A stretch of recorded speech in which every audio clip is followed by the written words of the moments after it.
Kaibigan, kaibigan, bakit po niyo ako ipatawag po ngayon? Patay na. Guys, di ba sinabi ko noon guys na mayroong lindol na susunod? Meron pong tinamaan na lindol na naman. 4.4. Ginoo ko. Ngayon po, meron po siya natuklasan si kaibigan ngayon. Maghanda po tayo ngayon guys. Iba po ang nakikita ng ating kaibigan po ngayon sa panahon natin ito. Tingnan po natin, sobrang init po. Tapos bigla-bigla na lang uulan. Diyos ko, sana po hindi ito mangyari po. Kaibigan, sana po ay hindi po ito mangyari po sa Pilipinas po yung kinatatakutan po ninyo. Alam ko po kaibigan, meron pong handa na. Pero mas marami po yung hindi handa. Guys, nakakatakot po itong ipinapaabot ng ating kaibigan. Yung fault line po kaibigan, gaano po baka taas na? Guys, sobrang taas na po talaga yung fault line po nakikita ating kaibigan. Hindi na po talaga maganda. Kapag ito ay bumigay, malakas po itong pagyanig. Ayaw po natin na matulad tayo sa Myanmar guys. Ilang libo yung namatay. Gusto ko malaman kaibigan, kung ano lang tabi-tabi lang guys pasensya na kayo kung ito matanong ko yung Manila ba, kung tatamaan po siya ng 7.7 magnitude, ilan po ba ang taong pwedeng mamatay dito at masamdan?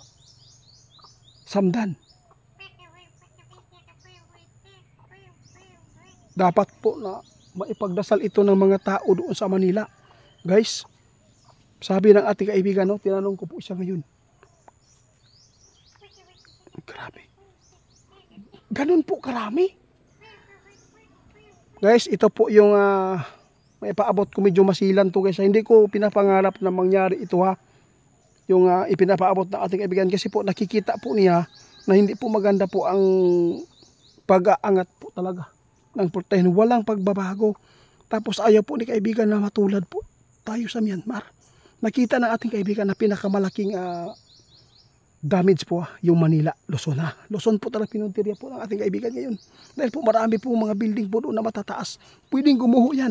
At saka sinabi po ng ating kaibigan na estimated po niya aabot ng 35,000 tao mamamatay. Patatabunan dahil po sa naku po kaibigan, sana naman hindi po ito mangyari. Alam ko, nalulungkot si kaibigan guys. Lagi ko itong ipinapaabot sa kanila itiit na sana hindi po sila magpa-iwan doon sa mga nirintahan po nilang bahay na mga building na sobrang taas po yung palapag. Guys, sinabi na po, may utak po tayo. Gusto po ba ninyo makita ang inyong mga kamag-anak na iipit? Kahit buhay man siya pero durog na ang mga buto. Tingnan po natin yung Myanmar. Marami tayong pwedeng malikasan na pwede po tayong safety. Kaibigan. Sabi ng ating kaibigan guys, sinulaan na po niya. Darating po talaga ang malakas na lindol dito sa atin. Ito po yung kinatatakutan noon pa ng PBOX na magaganap. At magaganap po daw talaga, sabi ng ating kaibigan. So, Diyos ko, malakas na po yung 7.7 guys. Ito yung tandaan po natin. Babagsak po talaga yung mga building po na matataas kapag ito ay yayayanig. Lalo na po yung malapit po sa karagatan ngayon.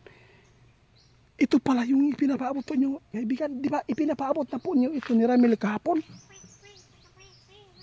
Binalikan po tayo guys. Ipinapaabot na po nila ito. Grabe, nakita ng ating kaibigan ngayon guys, iba ang pakiramdam po nila ngayon na panahon na naman.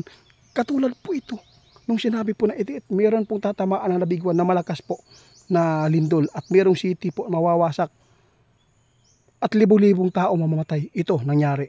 Ngayon po ang kinatakutan po niya ngayon guys, Manila yun ang pinakahadlok karon. Luzon, duhol kaayo sa dagat, tungod sa kadaghan sa building din ang mga tag-as, lalo na ang nanirahan dyan kung ilang libo o ilang milyon po ba doon sa parang kinikilabutan ako guys, parang nanginginig po ako nang marinig ko si kaibigan kung sakaling mangyari man yung 7.7 dito sa Pilipinas dito sa Luzon, sinabi ng ating kaibigan, ilang tao ang pwedeng mawawala? 35,000 plus yung mga sugatan. Gaano ba karami? Pwedeng aabot po ng 50,000. Grabe naman to kaibigan. Sana po guys, tulungan natin, ipagdasal po ang ating mga kababayan ngayon guys, na sana nawala po mga mangyayari nga tulad po doon sa Myanmar po. Ayun, napakasakit tingnan na yung mag-ina, no, naipit dahil po sa kanilang tirahan na malalaking mga gusali.